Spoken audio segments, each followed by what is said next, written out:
Hello fam, how are you all doing? Let's talk about a man that said older women are invisible to men. Let's have a look. Most of you women that are 30 and up are invisible to most of us men that are doing what we're supposed to do. Oh, wait, what are you talking about? You can be strong and independent. I know I'm in the suburbs. I've been in the suburbs my whole life, whatever. I see single black women who can't find a man. I see a lot of women who can't find a man. But once you hit 30, you become invisible to the men that go out here and do what we have to do. So all of that, I need my man to make 100,000 and all that's out. Just like we want women that are in shape. Oh, you don't want to talk about that. Because I know who I see when I go to the gym. Black women, you sit out here, been on this TikTok saying black men don't want us. Oh, they want white women and Asian women and Spanish because they know how to act. They know how to be feminine. Y'all don't. Y'all are too masculine. That's why y'all become invisible. Women about to be 30 or in your 30s, please stop listening to men like this. Okay, I'll be the one to say it. As a woman in her 30s, I hope I'm invisible to you. I hope you don't see me. I hope when I'm out, you don't even look at me. And if you do look, most importantly, you don't speak. Always a man with a ruffled Durberry hat on and a City Trends chain that's going to tell black women who ain't looking and why they ain't worried. Let's listen. I know he don't have no money for real because he said $100,000. We are in Trump's economy, babe. We live in America. $100,000 is the new lower class. Just like we want women that are in shape. Oh, you don't want to talk about that. Because I know who I see when I go to the gym. Sir, you've never been to a gym, let's be honest, and you look like you're on your last leg. Black women have raised their standards and black men are getting so upset about it. Not all black men, just that kind. Black women have started journaling and drinking water, drinking smoothies, caring about what goes into our bodies.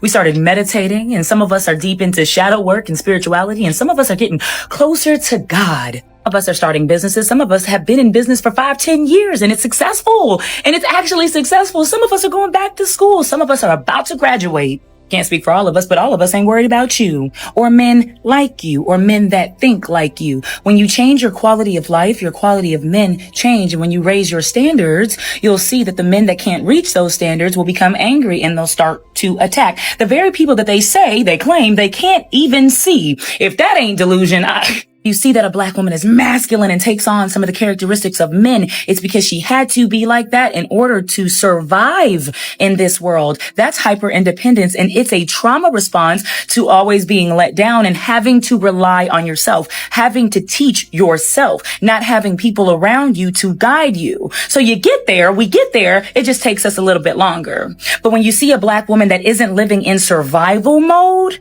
you'll see a soft woman. And that's what we're striving for. A lot of us are being lied to. We're told that a man is to provide this soft life for us. That's why a lot of us are screaming, I want a man with money. I want a man with money. But really what we mean is, I want a man with stability. I want a stable life. I want to get out of survival. More and more black women every day is saying, you can struggle by yourself. If you find a woman in the gym, a white woman, wherever, race woman that wants to wake up to that every morning,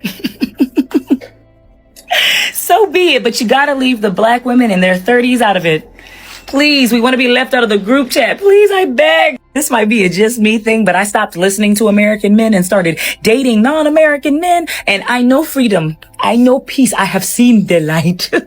A woman thriving and surviving should not be seen as trauma response. It's called living life. Life itself can be traumatic. I get it. And we should not see what normal human beings are supposed to do as trauma response. This is what the patriarchy system put in our head. They made us believe that men are supposed to provide for us. We should not do the providing ourselves. The reason why it is so is because they want women to depend on men so men can control women. So it's very normal for women to fend for themselves. It's very normal for women to be independent financially. You don't need to have people around you to guide you as an adult. Let's stop infantilizing women. This is what men do, and the reason why they do that is because they want to control women. They want us to depend on them so they can control us. It's not nice. And the word masculinity is used to shame women that are independent. Like I've always said, The system shames people that are out of line. If you choose not to do what they've asked you to do, they will shame you just to make you fold, just to make you shrink and make you come back to their teachings. So if someone says you're masculine, don't think it is an insult. See it as a compliment because you're strong and because you are getting things done for yourself. You're not sitting and waiting for a man to do something for you. So it is a good thing. Let's have a look at the comments. Let's see what people are saying in the comment section. If we are invisible, why is he talking to us? Throws on invisibility cloak. As a woman still in her 20s, please don't look our way either. As an African woman, please keep him in the States. Thank you. Do you know what this person is trying to say? Or we don't want any passport bro in Africa, because that's what they do. After complaining, they get your passport and then they go to third world country to go pick a naive woman up and mess her up. I'm in my 40s. Thank the Lord I'm safe. Sir, please close your eyes and squeeze them tight when you see me. There is a cartoon character that he looks like. This one is funny though. I can't quite place my finger on it. He looks burnt out. I went out for the first time and I will say like, it's not it. The women out there is not it for me. My wife is at home, rubbing her feet together, cuddled up with her pillow or dog or even cat. Cause that ain't it. What I seen outside today was just like, it gives me no hope. That's why I don't go outside, because I'm a hopeless romantic. And like that right there, like wearing lingerie still, going out and like just the fits just be not fitting and like just and then some of y'all came and had your alcohol, you just be all over the place and like you'll go from looking really good to like looking like I'm cool. I don't know what woman in what unhappy marriage needs to hear this, but one day in 2021 was the last day I ever had to pick up a man's underwear off the floor. And that's because I left my husband and now life is so much better. And this can happen to you too. It's gonna hurt someone's feelings, but what's a green flag that low-key gives you the ick? Oh, I know my answer. And my answer is for surely gonna hurt somebody's feelings, but I truly don't give a fuck. I cannot date a man who is a good father. There's always a back to school night, a parent teacher conference, a birthday party, a play date, a recital, a game. There's always something that he has to be at. And as he should, because that is his child.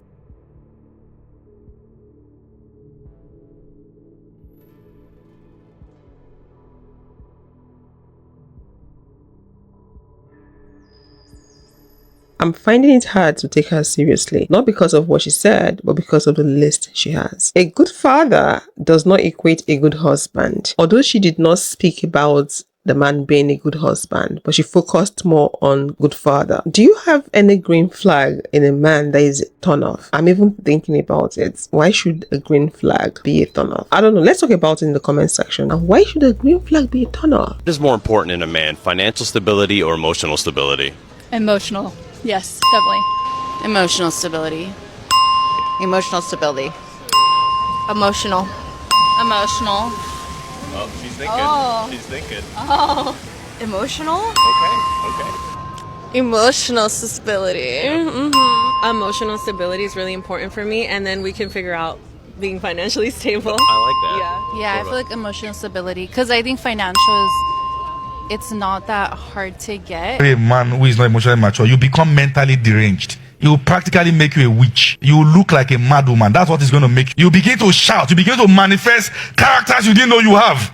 It's going to almost scatter your head.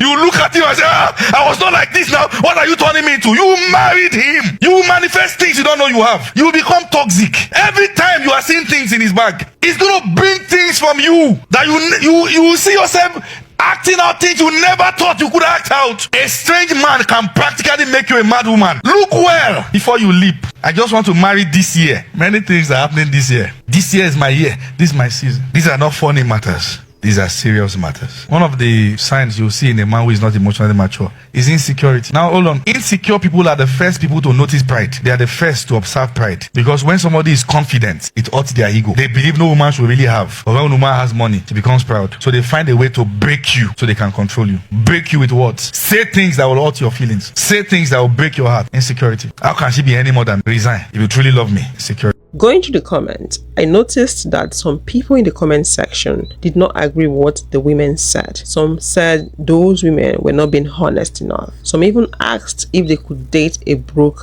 guy. What do you think about their response? Would you choose emotional stability over financial stability in a man? Would you choose a man that is emotionally stable over a man that is financially stable? Let me know what you think about this in the comment section. Let's see what people are saying in the comment. Emotional stability leads to more positive outcomes in every single way. Financial stability, once I'm financially stable, what is emotional stability that I can get? Money makes you enjoy living in F. I understand, but you don't want to be with someone that does not have emotional stability. It's going to be an issue. You might not even enjoy that money you were focused on. I'm not sure they answered truthfully. This is what someone is saying. Now, ask them how many first dates they paid for, since emotional stability is more important. Someone who is emotionally stable is also much more likely to be financially stable because they are a lot more mindful and disciplined with money. For you to have a healthy relationship, you need emotional stability. If you crave healthy relationship, a healthy partner, you yourself, you need to be emotionally stable to find someone that is also emotionally stable. If you're not emotionally stable, the chances of you landing a man that is not emotionally stable are high. So you need to work on yourself first. Have your own money rather than you being out there looking for a man that has money to feed you. Learn to make your own money, learn to feed yourself first. By so doing, it will help you find the right man. Why would you be choosing a man that is financially stable over someone that is emotionally stable? Are you dating the money? Are you in that relationship to eat the money? Or are you in that relationship to be with the man? It's up to you. Men operate in reptilian brain. All they care about is feed, fight, reproduction, and defense. Okay?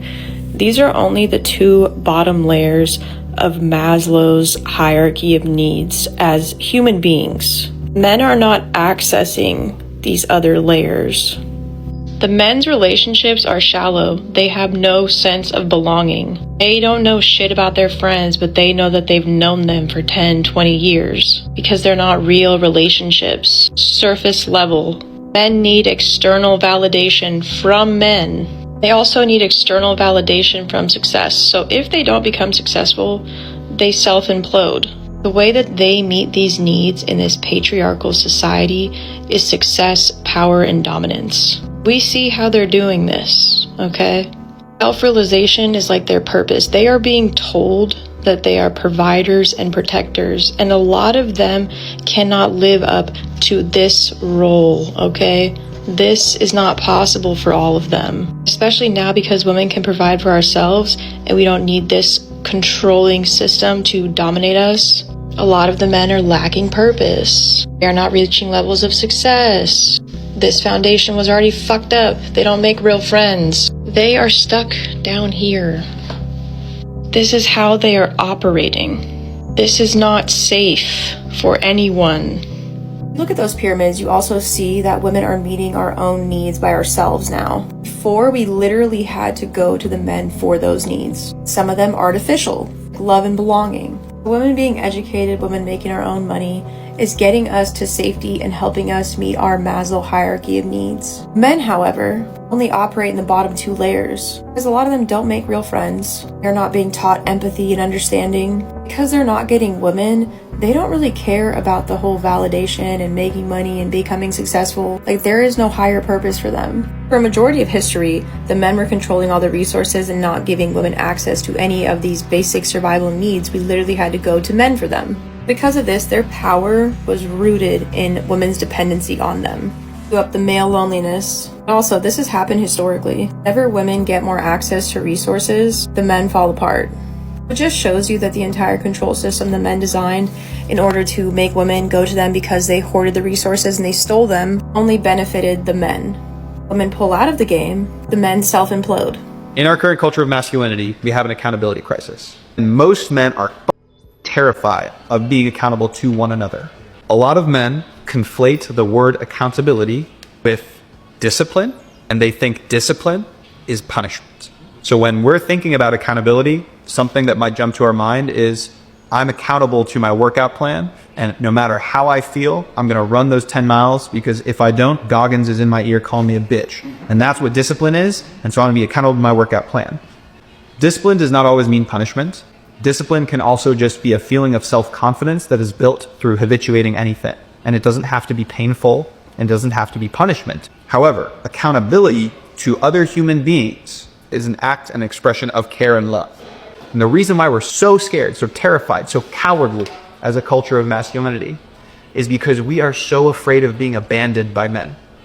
So many of us have wounds of being rejected by fathers, by boys at school, by friends. We are so starved for masculine love that the thought of telling a brother, a friend, dude, you cannot use the R slur, brother. You're better than that. That is petrifying, because what if you look at me and say, don't be fucking sensitive, and because I said that to you, now you've categorized me as less trustworthy, I'm too sensitive, so you're not going to stop saying the R slur, but you are going to stop saying it in front of me and hanging out with me as much. And God, how scary is that? Because I don't have that many friends. And I like you, and I need my friends, right? So the same is happening in fraternities, at colleges, in high schools, in our families, in our own families.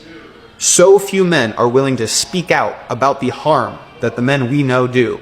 And it's the little harms, like, yo, stop calling shit zesty. That's just the revised, more appropriate way of the F slur. Stop that. You're better than that. Or it's serious, like, hey man, I know that you punched your wife, or I know that you yell in front of your kids. That's unacceptable. We are scared of being abandoned by men. We are also scared of violence, because the code of masculinity dictates that if I disrespect you, you got to square up with me. Conflict with another man is aggressive, and it should lead to physical violence. So I should avoid conflict unless I'm ready to stand on business. And why would I want that conflict to occur with a guy that I do care about, even if he's doing something wrong? So this word accountability is really important. What are your thoughts on this? Please let me know what you think about this video in the comment section. And if you'd love to watch more videos like this, click this video to watch how men get women addicted. Not love, but strategy. Evil strategy. And I will see you on the next one. Thanks for watching.